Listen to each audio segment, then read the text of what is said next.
The views and opinions expressed in this podcast are those of the individual co-host and do not reflect the official policy or position of the Firearms Radio Network and or their employers. Viewer discretion is advised. This is especially true on our live shows.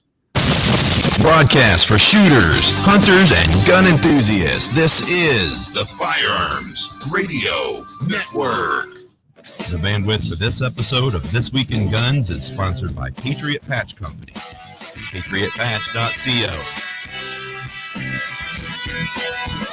Welcome to This Week in Guns. This show is brought to you by the Firearms Radio Network and Patriot Patch Company. And this show offers commentary on the latest firearms industry news, information, and buzz. I'm your host, Sean Heron. And as always, I'm very pleased to introduce our panelists tonight. First up, we've got veteran Second Amendment advocate, professional rabble-rouser, author of American Insurgent, and host of the Matter of Facts podcast, Phil Rabelais. What's up, man?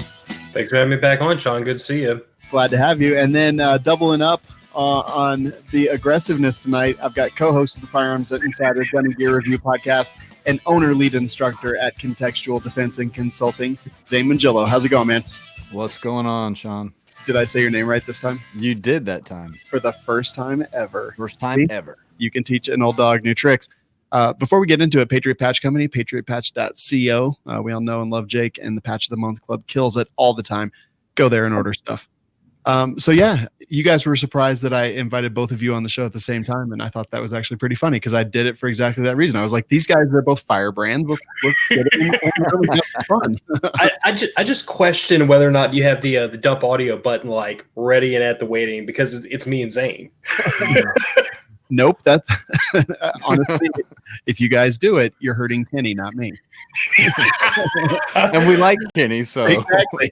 Kenny, I apologize in advance for this night because I'm already on beer number 2, so I owe you. My bad. It's coming though. Well, let's get into it. Texas gun store and range sells ammo by the pound to troll Walmart for not selling some ammo.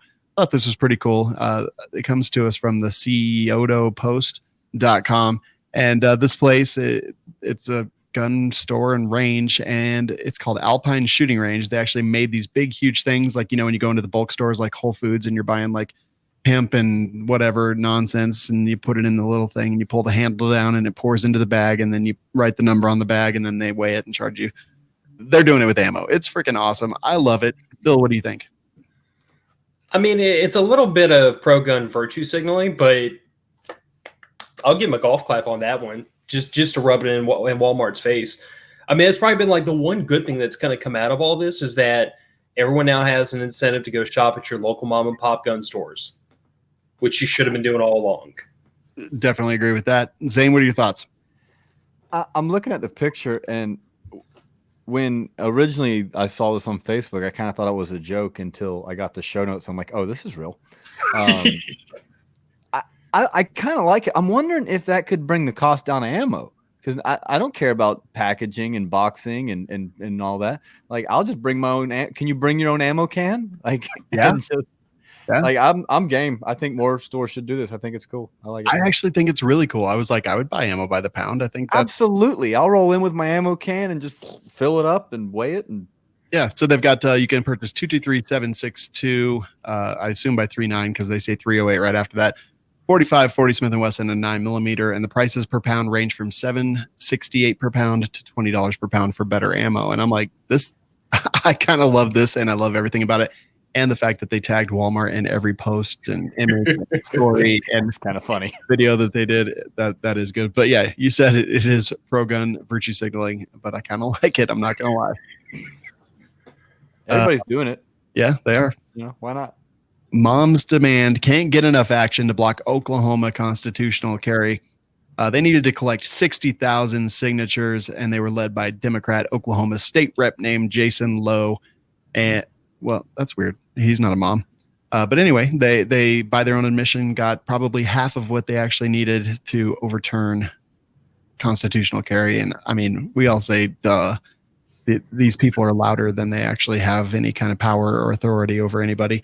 Zane, what are your thoughts? Well, first of all, I'm a little disappointed that you just assumed that individual's gender and assumed he's not a mother. Okay, well, I'm gonna say right here, I don't care. Yeah,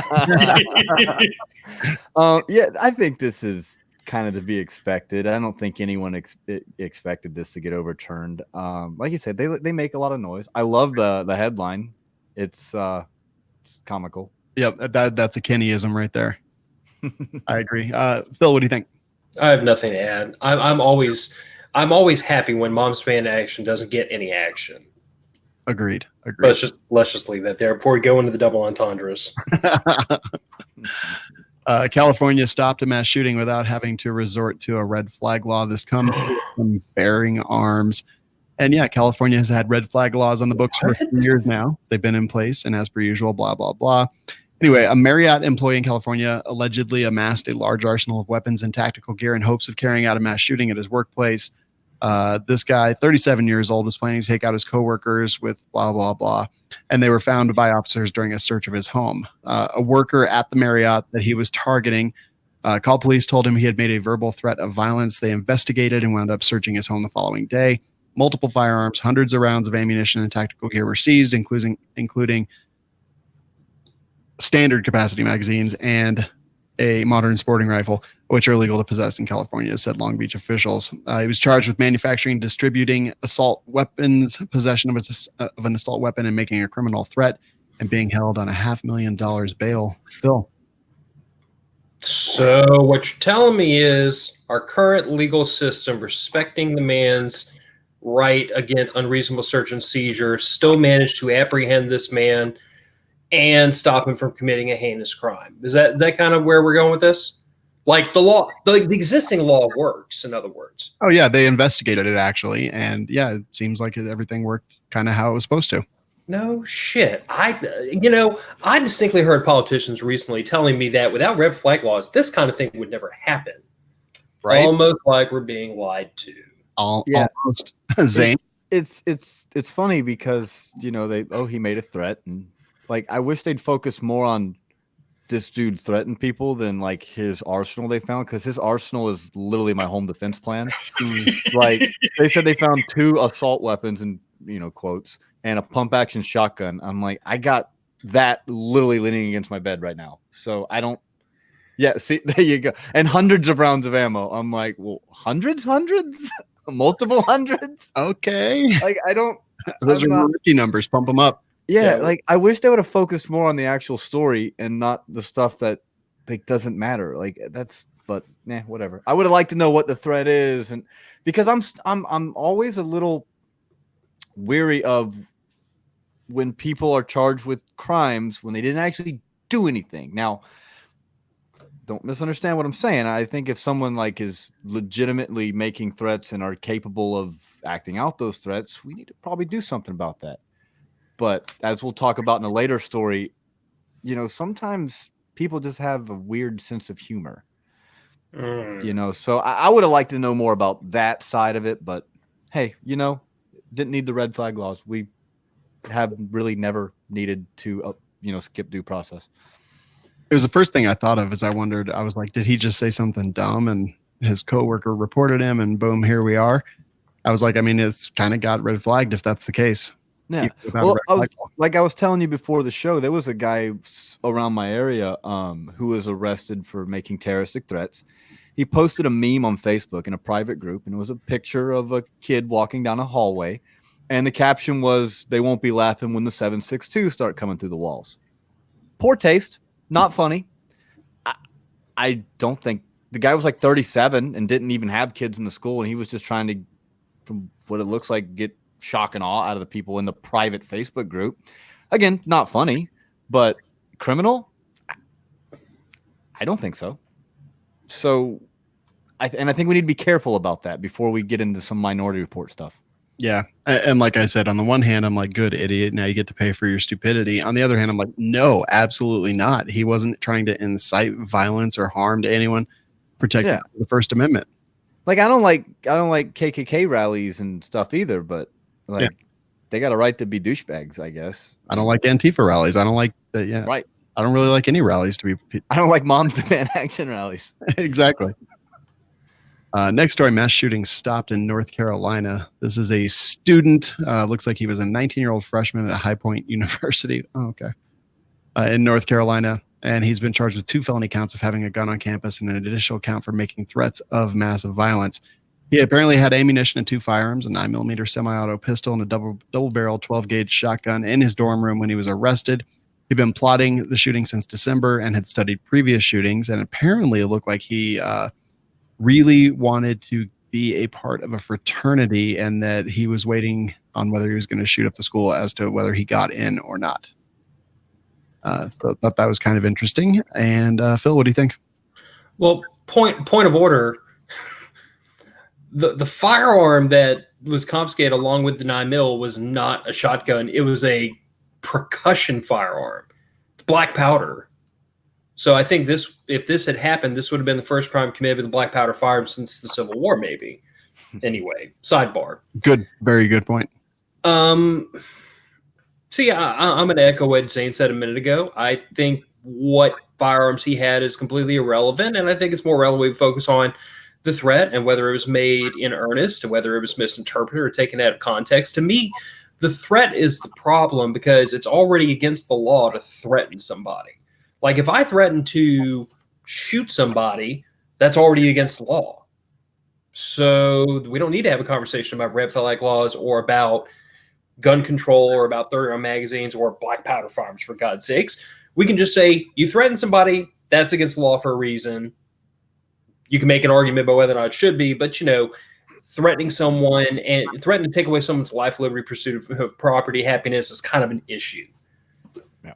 So I think we just focus on the threat and let all the other extraneous nonsense go by the wayside. Zane? So I think the one thing here that I'm kind of concerned about is when I first read this, I was like, yeah, this one sounds legit. Especially if he's studying all these previous mass shootings. When I thought about it, like every one of us could probably be accused of studying previous mass shootings because we prepare for the show and we Google stuff.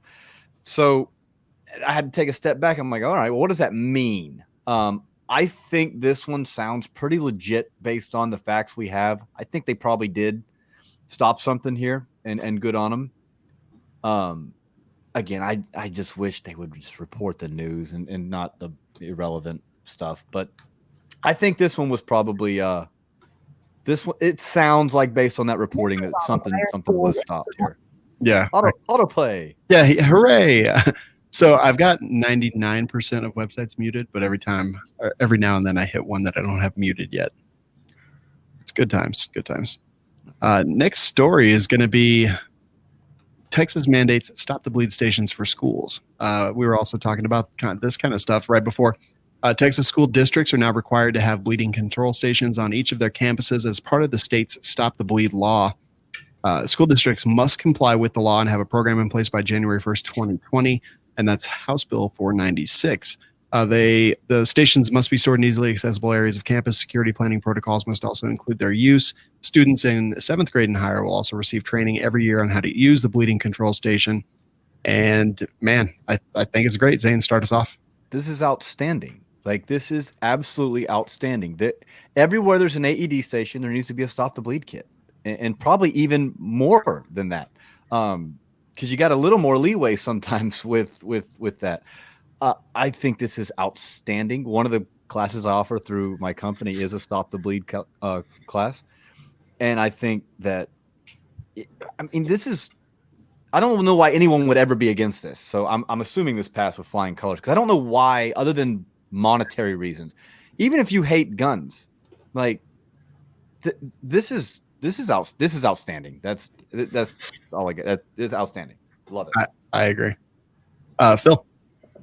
Well, I like this for 2 reasons. First of all, it's not a secret I'm a big proponent of people taking care of themselves. Kind of comes with the territory of being a libertarian, but I really wholeheartedly support the idea that we enable and empower people to be able to take care of themselves. And let's not even call it like response to a mass shooting event, because that's what a lot of this is focused around. But you can put your arm through a plate glass window and now you need a tourniquet all of a sudden. There are various accidents that can happen in a variety of environments that merit medical gear, and a minimal amount of training and a tourniquet can save lives. So I guess my point of view is the same point Zane made. if you have a good reason to have an AED station at a business or at any location, there's no reason not to have some kind of a blowout kit. I mean, start basic, quick clot, tourniquet, pressure dressing, teach everybody in the facility how to use it. Say it is right there in that yellow case on the wall. Yep. It may never save someone's life, but it might.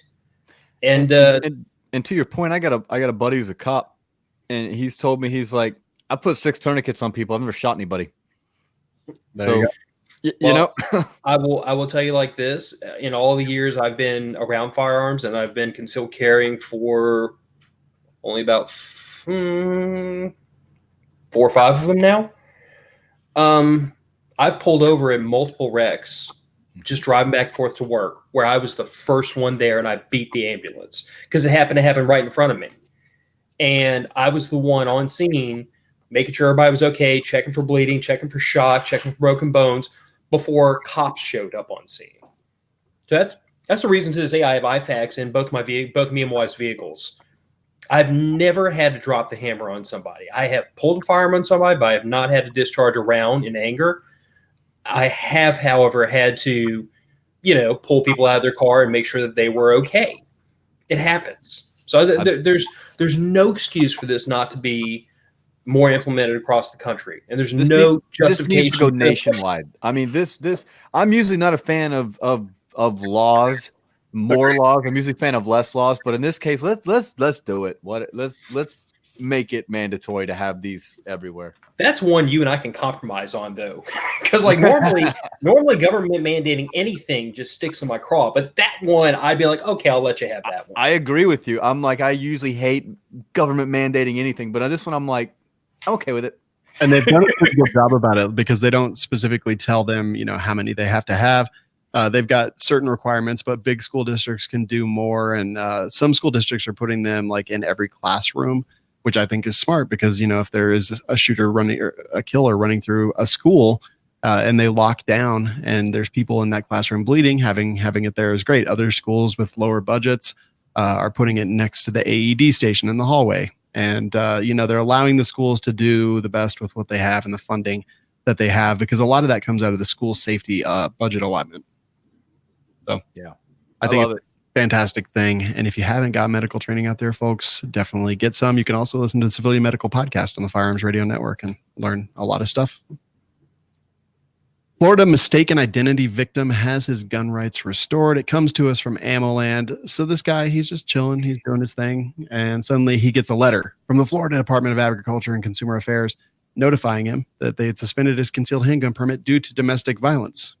This man sitting there, clearly having not domestically violated anybody, he goes down to the clerk of the court and wants them to give him a form. They say no. He goes to the sheriff.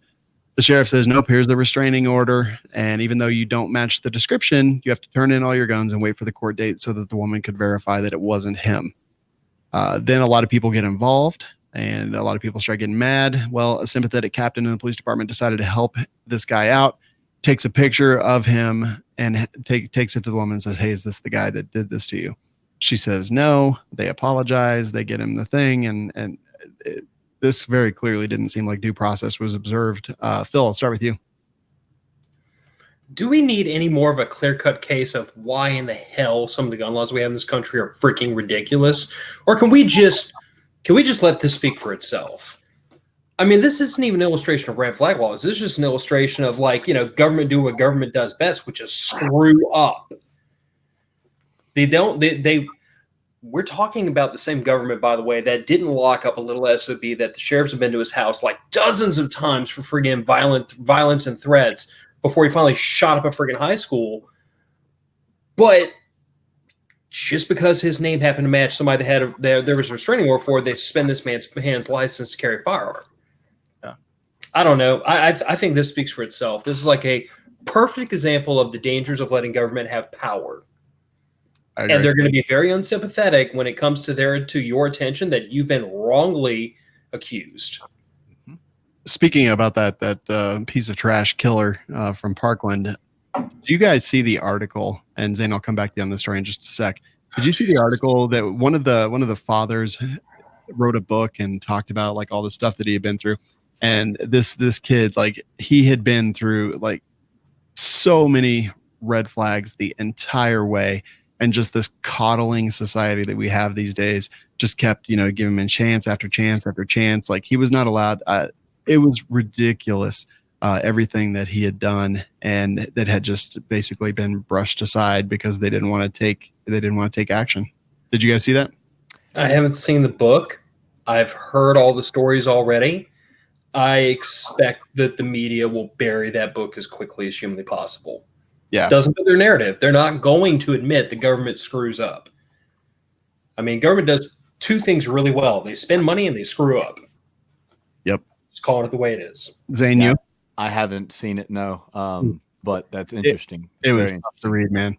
Like he had at one point been in a special school for people with severe behavioral problems, and then they were like, you know what, let's try him in this other school, and then he just messed up.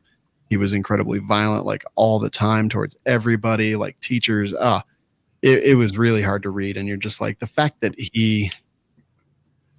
it's annoying. Anyway, back to this story, this mistaken identity case. Zane, what are your thoughts? Well, so my thoughts are, I still don't understand why the Department of Agriculture handles our concealed weapons license. I've said it on this show before, and I don't understand. For those listening who don't know me, I am Florida man. I don't understand why the Department of Agriculture is who's in charge of our concealed weapons licenses. The new, what is she? The Secretary of Ag, I think. Commissioner of Ag. The new Commissioner of Ag we have is not extremely friendly to guns. And I think a lot of this is probably her sending out stuff, like just trying to telling people to crack down on anything they can find. I don't know that for a fact, but we didn't really have problems before her, but we've always had problems. It's Florida. You've always had Florida, man. What's funny to me is that her department is saying that he can't have a concealed weapons license because he has this domestic violence thing. He's like, no, it's not me. She has a concealed weapons license. She also has a medical marijuana card. Wow. So allegedly. So, well, Zane, don't you know that what goes for the bourgeoisie doesn't go for the proletariat? Special privileges for special people, man. You know how this works. Some animals are more equal than others. Exactly. Yes. Exactly. Somebody out there has no idea where that reference comes from. Jesus Christ, you'll need to read a book. Especially that one, because it'll scare the hell out of you when you compare it to modern day politics. It really will. It's terrifying. Look, Animal Farm and Idiocracy are coming true before our very eyes. Idiocracy was a documentary. It's a documentary now. A friend of mine used to tell me, he said, Idiocracy is the first movie in history that started as a fiction and became a documentary. Mm-hmm. I agree. Let's see. Florida rejects stand your ground and convicts parking space killer for manslaughter. Interesting. Parking space killer. All right. I hadn't heard it put that way. So this is one we've all seen. Car pulls in, parks in a handicap spot. Guy jumps out of the car as a passenger, goes inside, gets into it with the guy who's running the store, working at the store, whatever it happens to be. They start arguing. There's some pushing that goes on inside. They get outside. Store clerk is standing there. Guy who had walked in and jumped out of the car in the handicap spot pushes him down, turns his back, starts to walk away. Guy on the ground pulls his gun, points his gun, shoots the guy, kills the guy. He said it was stand your ground. His attorney said he did what he thought he had to do in the moment, in the split second time, given that he was attacked. We've talked about this a lot. Well, he's been convicted of manslaughter. He'll be sentenced in October, could get up to 30 years behind bars. Zane, Florida man, what's up? What do you think? I think way too many people misunderstand what stand your ground means. This is absolutely not a stand your ground. Not from the get-go. There was no stand your ground here at all because he was pushed to the ground. That stand your ground's over at that point. Okay. Now we have to look at, is there an imminent fear of death or great bodily injury, which is what the Florida state statute says you have to have. And it's debatable depending on who you are. I'm kind of the mindset, no. The problem everyone has with this case on both sides is everyone wants to look at the entirety of the case. They want to look at, oh, he was known for getting in fights with people, and oh, he was yelling at the woman. Nothing matters pre-push. When he was initially the shooter, when he was initially assaulted by the man he shot, nothing matters before that, and nothing matters post bang. It's interesting. I watched the video probably 50 times, and I'm like, it's to me, it looks like a bad shoot. But like you say, in the heat of the moment thing, what we can obviously talk about is don't put yourself in positions where you might make a bad shoot, like he did. So yeah, but this was never a stand your ground thing, and I've had so many people tell me this is why we need to get rid of stand your ground. I'm like, there was the stand your ground statute in the state of Florida. I believe it's 76631 something. I teach that in my classes. I should know it. Get your stuff out. It literally basically just says you don't have to attempt to retreat if X, Y, and Z. And the wording is imminent fear of death or great bodily injury. And so this is not a stand your ground. I'm tired of people calling it stand your ground, like this sensationalized article, but is what it is. That's not what stand your ground means. If you think that's what stand your ground means, you need to go take a training class from a reputable instructor, because this is not how you stand your ground. Yep. Ability, opportunity, jeopardy. All it does is eliminate preclusion from the equation. And I totally 100% agree. And in fact, very often I talk about, so it's dusk and you're laying on your back on the sidewalk and someone is above you smashing the back of your head into the ground. You know, is that, can you shoot them? Can you use lethal force against them? And then I'm like, well, that's George Zimmerman. It's just everything that led up to it. And stand your ground actually has a part that says you can't have instigated the altercation. Correct. You cannot be the initial aggressor. Yes. And in this case, he was not. I mean, he was being an asshole. I don't think I can say that. Sorry, Kenny. He was being a jerk, but it's not against the law to be a jerk. It is against the law to shove someone violently to the ground. So, but at the same time, like why, fella? But he's been convicted, and he's going to spend some time in prison. Probably not a lot. Yep. Probably not enough for the people who hate him, and probably too much for the people who thought he was right. But he's going to do, I don't know, probably 2-3 years, maybe 5. Agreed. Phil? 2 points of order. First of all, something that Drejka's attorney, John Trevina, said that I found very interesting. He said this in the closing argument. He said, you may not agree with the law, but you took an oath as a juror to uphold the law. And it's moments like this, I really like to bring up a little-known facet within our legal system called jury nullification, where if the jury disagrees with the law, you can absolutely tell the government, shove off. I'm not going to convict that man for that law. Mm-hmm. It's a little thing, and no one ever instructs juries about jury nullification. So I like to bring it up at every available point just to let people know you actually do have a little more power than you think you do. It's a really cool thing when you can tell the state, no, I'm not going to convict that man because he didn't do anything wrong, and y'all are assholes for convicting. Sorry, Kenny. Jesus. So on that point, Phil, I actually got called to jury duty one time, and it's a very, very small county I live in, and so I knew like 10 of the other jurors in the pool, and the attorney's like, would anyone here be uncomfortable convicting someone of a crime they don't agree with? And literally, like 8 people turned and looked at me, and I'm like, y'all mind your business.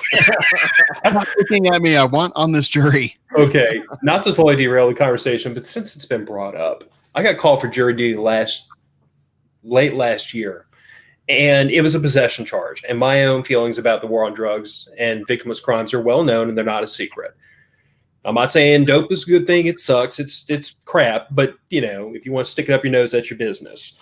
But as they were questioning the jury pool, they get to that point. They ask, does anybody here have an opinion or, think marijuana should be legalized? And my hand flies up.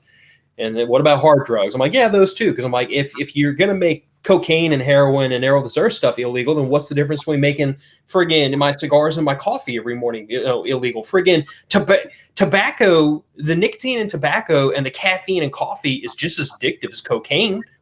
I mean, I'm not saying you should make that stuff illegal. I'm saying you shouldn't make any of it illegal. And the judge is jaws just dropping into his lap as I'm going on and on, because you can see it flashing his eyes like, shut up before you taint the entire jury pool. Thank you, juror number 23. You are excused. Yeah. I was thanked for my time and told that my services were not required. So when I showed back up to work, like way earlier than they thought I'd be back, they asked what happened. I told them, and everybody in my office was rolling their eyes like, of course you did. Yep. Yeah. But Take yeah, a deep breath with your finger up. And one more thing. yeah. But that's my takeaway from this is, anytime anybody instructs you as a juror that you have to follow the law, no, you don't. Yeah, that's a good point. Good point. So you said a couple points of order. So jury nullification. I forgot the other one. Happens. Zane got me sidetracked about jury duty. Exactly. I love it. FBI says tips for mass shootings have surged 70% since El Paso and Dayton. This is from the DOA files, I think. Normally they get about 22,000 tips, but after that they've fielded more than 38,000 phone and online tips during those weeks.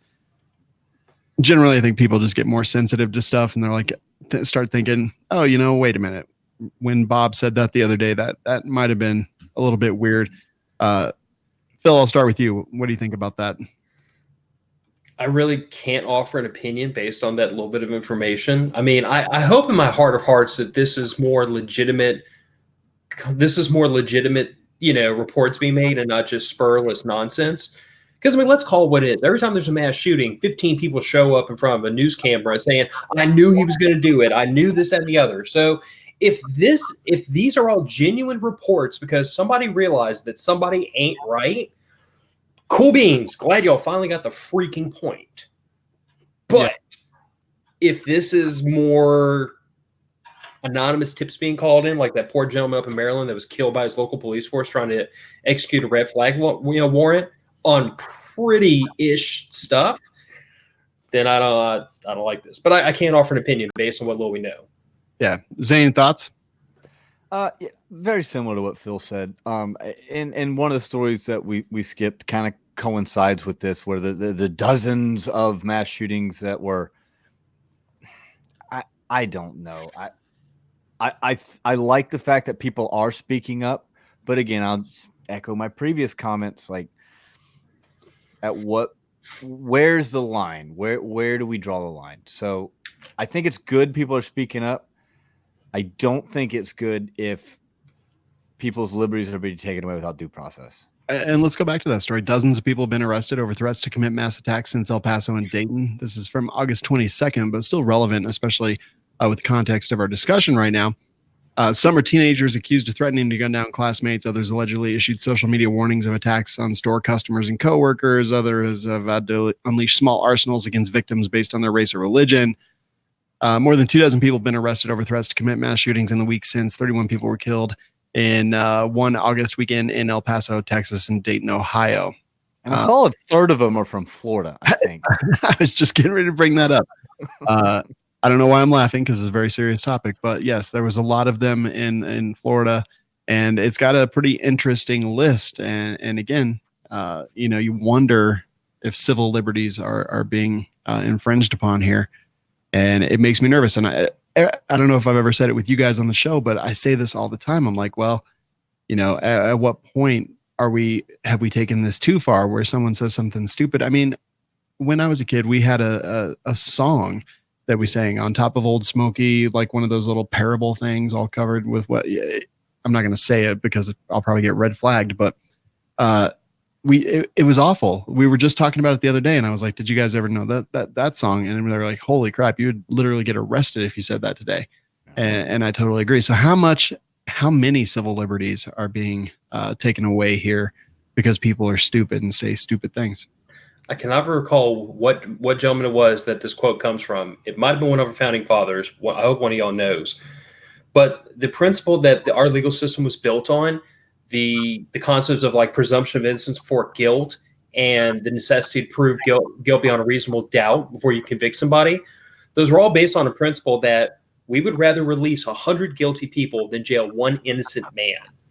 That was how seriously our founding fathers and the people who created this society we enjoy today, that's how seriously they took inalienable liberties and our rights. Yeah. They'd rather Well, let there's- 100 and there's people the- go free who committed a crime than jail one innocent man. Now, somebody could argue that that was meant to be like a parable or like a life lesson and not literal, but that's my answer. Is when we get to the point we jail one innocent man, it's one too many. Yeah, it's Ben Franklin, by the I way. was going to say, there's the Ben Franklin quote about those who would give up liberty for security deserve neither, And or we'll have something neither. of that nature. Yeah. And you got to wonder are these two things coincided, right? So the number of tips went up, the number of people arrested went up. Is that just natural? Probably. Probably. Maybe it's not. Hey, Eddie's Alex Jones. yeah, right. I still got this thing.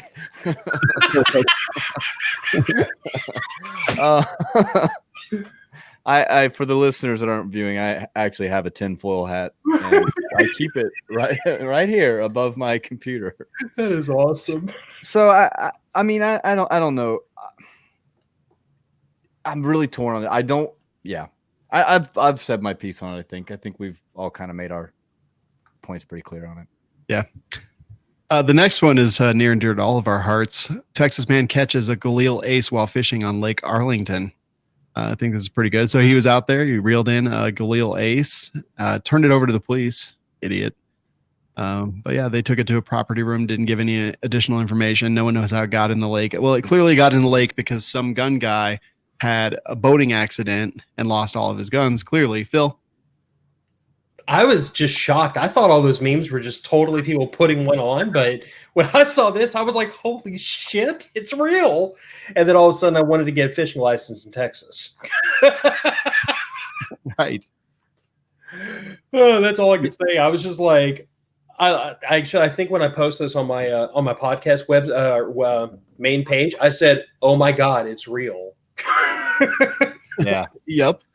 And I have a big rare earth magnet that I have attached to like a rope, and I'll sling it out in the canals every once in a while. Let's just see. It's pretty neat. I wouldn't have probably turned it to the police. I'd have probably kept it. Finders keepers. dude, Galil aces are pretty cool. Obviously, I would have complied with all state, federal, and local laws. Yeah. You know. Okay, sure. Whatever you say. All the ones that are constitutional. There you go. I like Yeah. that. Right. That. But yeah, for real, like I think this is just probably some dude who read too many memes and he was like, "Oh, fishing, a boating accident. All right, well, I'm gonna take my guns out on a boat," and then lost them all. And he's probably like, "Well, this sucks. I don't know what happened." It's taking memes too literal. Yep. ATF classifies AA-12 shotguns as machine guns. Comes to us from the firearm rack. This is kind of an interesting one. There's been a whole lot of stuff that was going on. There was a company that was trying to bring some semi-auto AA-12 shotguns to market. They had some post samples that they were using. Some people bought them. The ATF said negatory, good buddy, because the right plate is apparently the exact same between the semi-automatic and the fully automatic version, and that is considered the machine gun.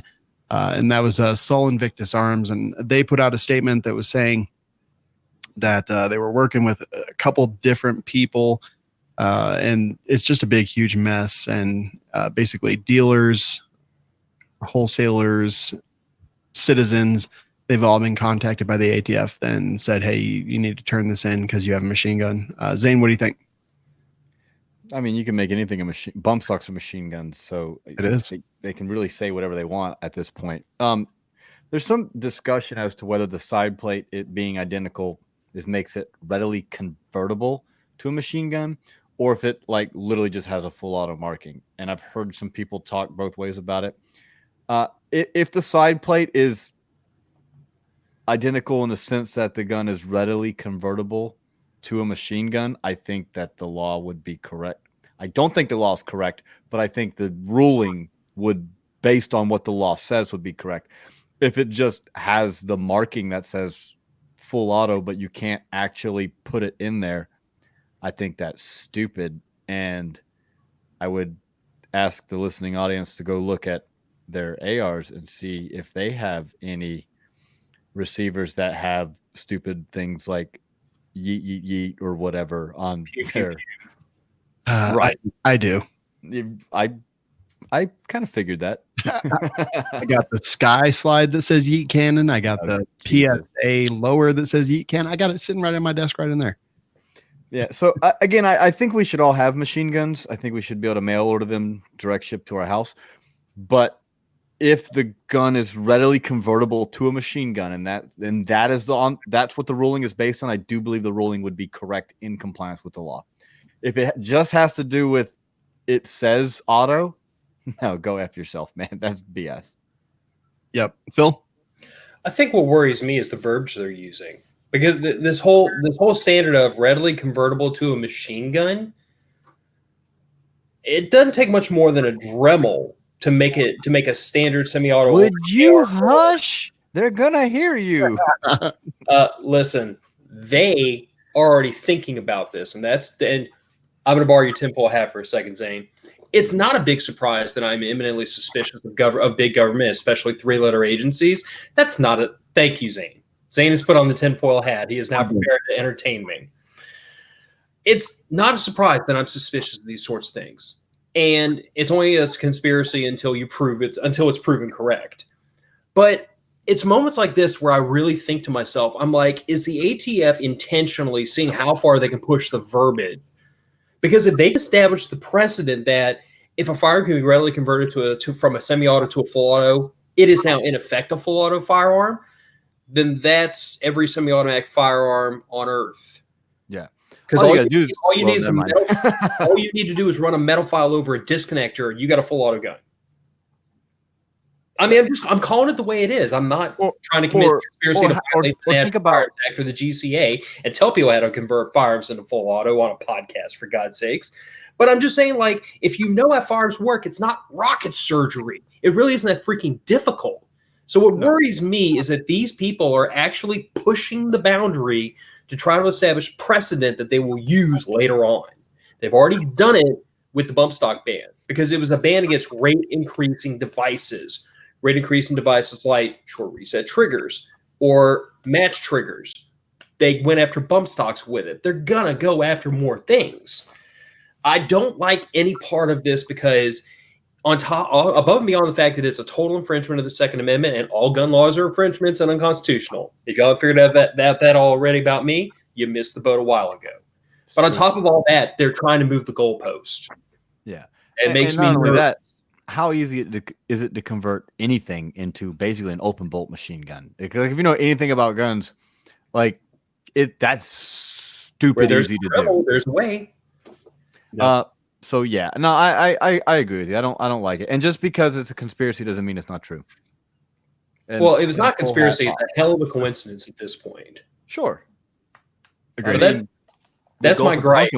Gulf of Tonkin was a conspiracy theory before it wasn't.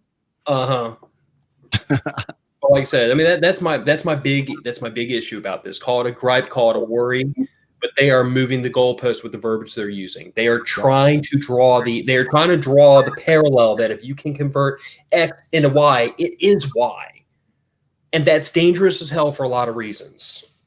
Completely agree. So you're a lady going to a sporting event. On your way up there, you're like, oh man, they've got metal detectors. I need to go disarm. Go back to your car, start to take your gun out of the holster to disarm yourself and shoot yourself. Well, she's now been charged with reckless handling of a firearm after she tried to do exactly what I just said. This comes to us from AmmoLand. This is from Dale City, Virginia, and she's now facing charges because she was trying to do whatever to meet their criteria. Zane, I'll start with you. What do you think?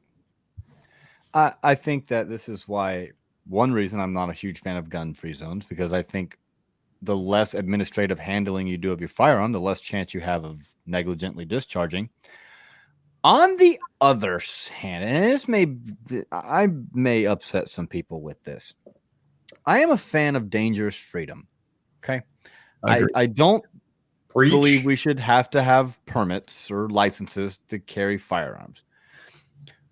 But if you don't seek out the training yourself and you negligently discharge your firearm because you cannot safely remove it from a holster, I think you should be charged with a crime. I don't think you should have to go take training, but if you don't seek it out yourself or you from whatever way and you do something stupid, I think you should be held accountable for that. So that's kind of where I'm at with that side. Again, if there wasn't so many gun-free zones, there'd be less administrative handling, and it wouldn't be as much of a problem. But I like dangerous freedom, but I also think people should be held accountable for their actions if they make a choice to do something stupid. Yep. Agreed, Phil.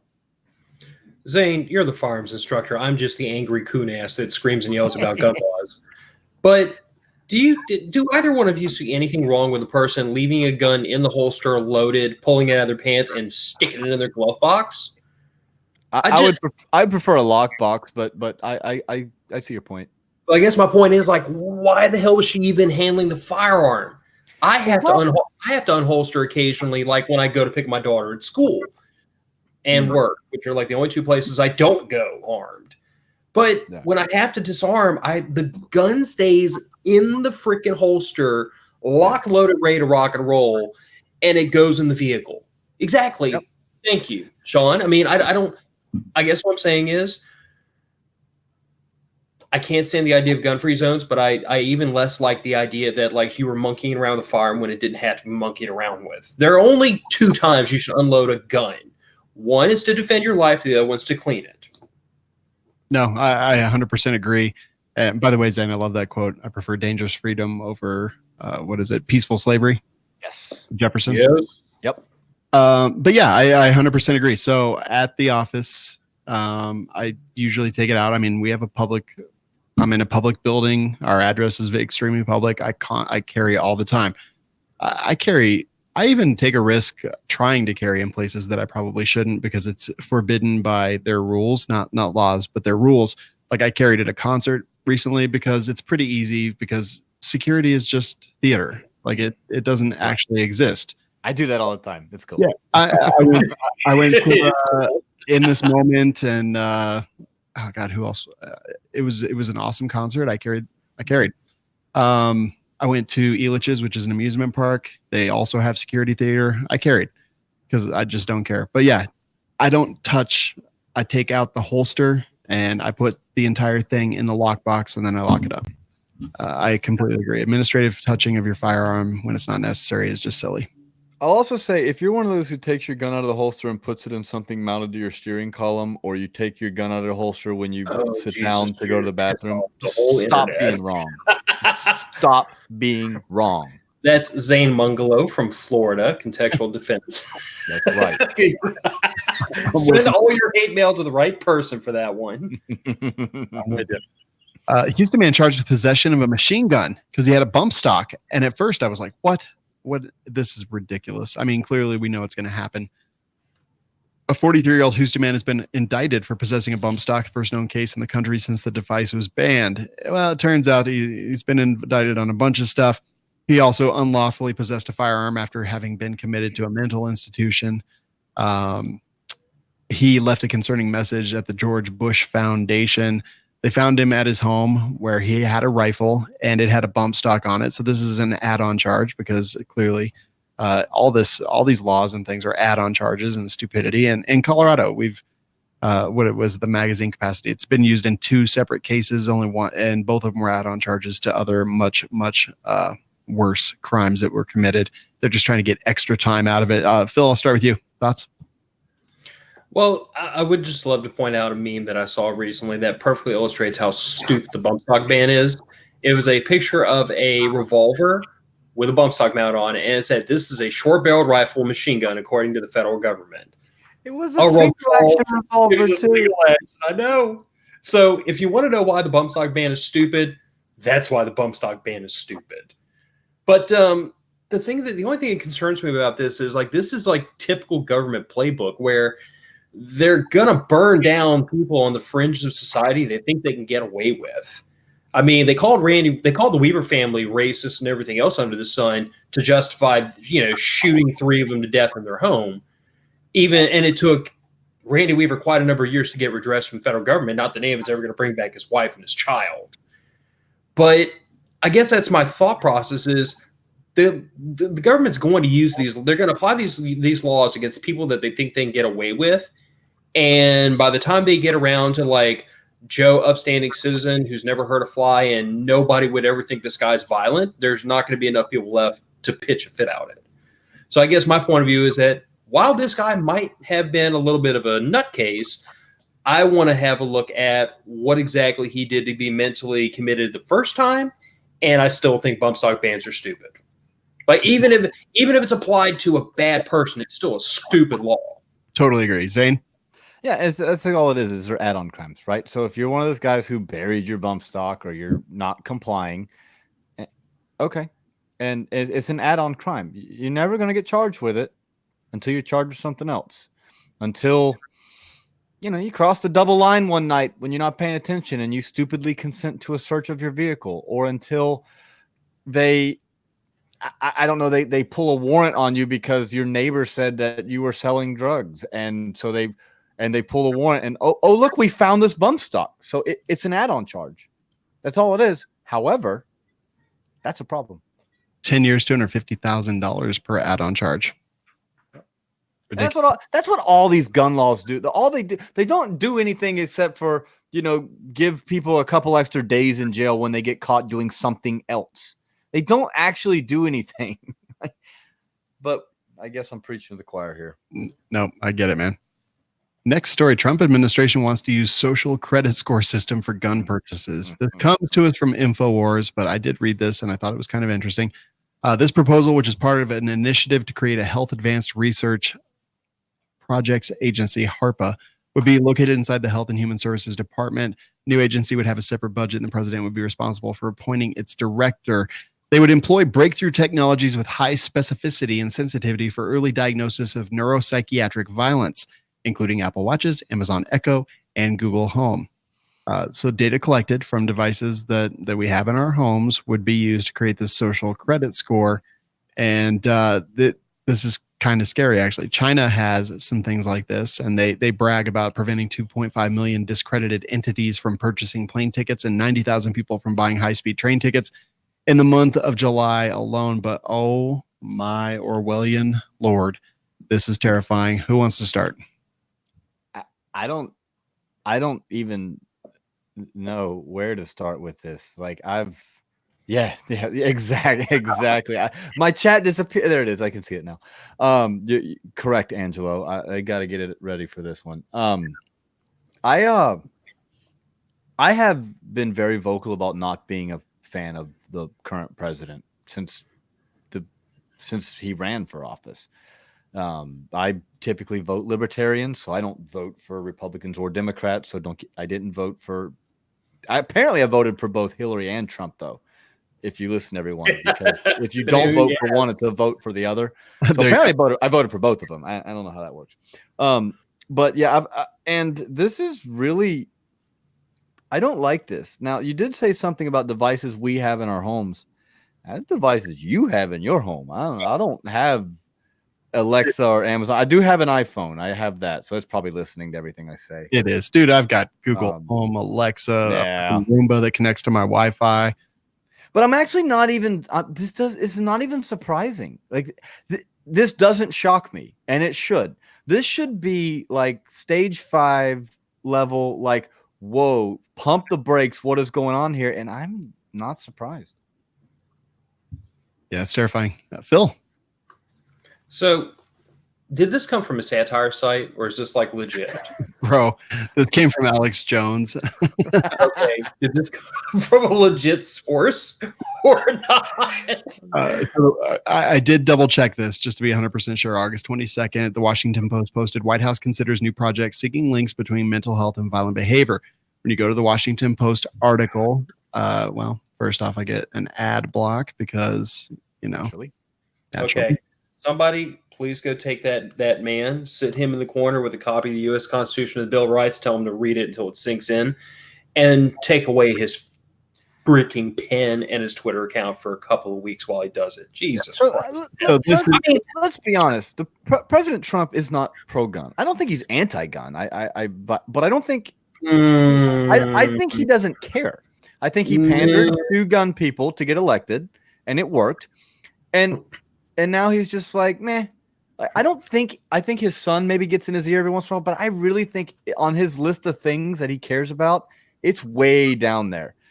But see, But he's been a Democrat his whole life up until he decided to run for president. So there's that. But I really don't think it's even on his radar. I think he says things, and then when he gets some backlash, he's like, okay, we'll say other things. Let me tweet something different.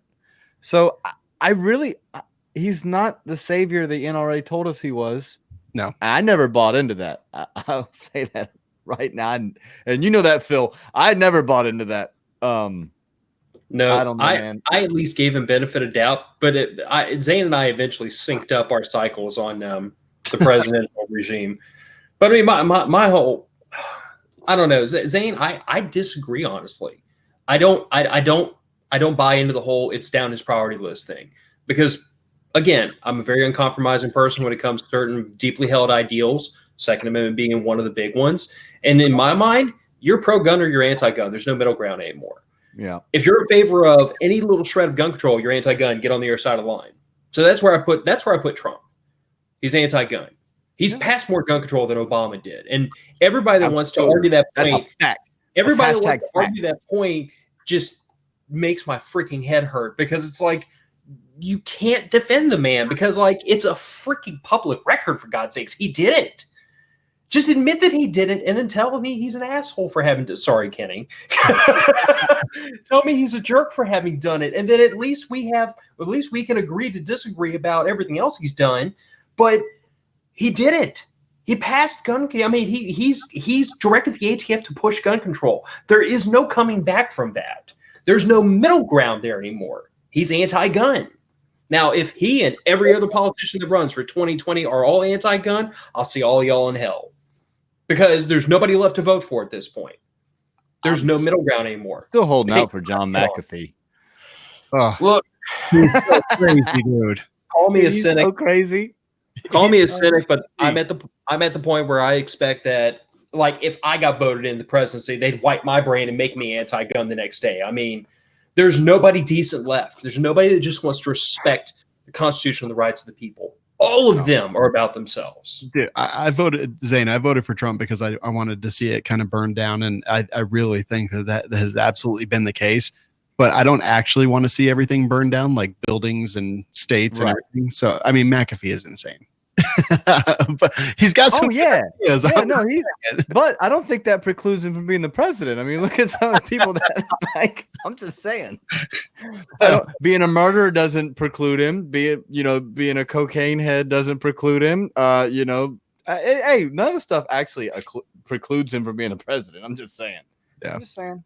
Kenny, I apologize in advance for all the editing you're going to have to do. Zane and I have both been drinking beer. Well, it hasn't been too bad actually. It's only 3 a-holes, and I think we're and 1 S word at the very beginning. Otherwise, we're totally fine. It's better than when Maj is on. You know, how weird is it to hear the host of We Like Shooting say 3 a-holes and 1 S word? It's a little hilarious. It sounds like Currency, doesn't it?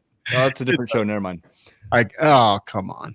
That's all the time we have tonight, guys. I want to hear what you've been up to. Phil, what's new, and where can people find you online? Not too much new, honestly. Me and my co-host are getting ready to make our annual trip to Prepper Camp up in North Carolina, and that's coming up in 2 weeks, end of this month. Tickets are already sold out, so if anybody's interested, you're already too late. Start planning ahead for Prepper Camp next year. PrepperCamp.com is a good place to go look at it, and I'm actually teaching a class there this year. They brought it to my attention that no one has ever taught a class on ammunition reloading. And since I'm one of the co-panelists over at the Reloading Podcast, and I'm a bit of a reloading nerd, I figured I'd step in. That, and I couldn't entice anybody else to do it, so I figured, what the hell? No such thing as lukewarm hell. Get in and get wet. But otherwise, you can find me at all the usual spots, mofpodcast.com, Matter of Facts Podcast on Facebook and on Instagram. And it's a show the show comes out every Friday. We don't hardly ever miss an episode, and it varies between very thoughtful discussion and me coming completely unglued at gun control. Just, it's like rolling dice. You never know what you're going to get. I love it, man. Look forward to hearing about Prepper Camp, man. I know you've told us about this before. Can't wait to have you on and talk about it a little bit when you get back. Zane.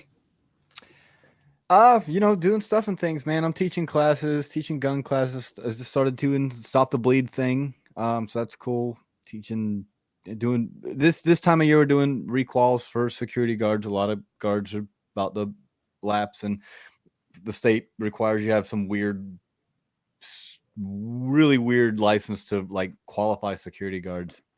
So, and I have that. So, hey, it's good for me. Over at Gun and Gear Review, we're talking about stuff, making people mad. Just trashing stuff that I don't like, and the people get mad. They do not like when I talk bad about Springfield and Taurus, and I do it a lot. So it's a good time. So yeah, you can find me at Contextual Defense and Consulting on Facebook, Instagram, and you can find us at Firearms Insider for the Gun and Gear Review stuff. All right. Love it, guys. Thanks so much for being here with me. I want to end the show because we're recording this on September 11th, and it's something that I try to do on every show. And I like to play taps, and I like to take my hat off and just have a couple minutes and show some respect and do it all. So we're going to end this September 11th show with taps. Go check out Patriot Patch Company and Second Call Defense. The stand your ground stuff, using your gun is a scary time. Second Call Defense helps out with that. Firearmsradio.tv/SCD for more information. And in remembrance of 3,000 plus people lost their lives. September 11th. What year was it? 2001? Yep. I was in AIT at Fort Eustis, Virginia when it happened. Here we go.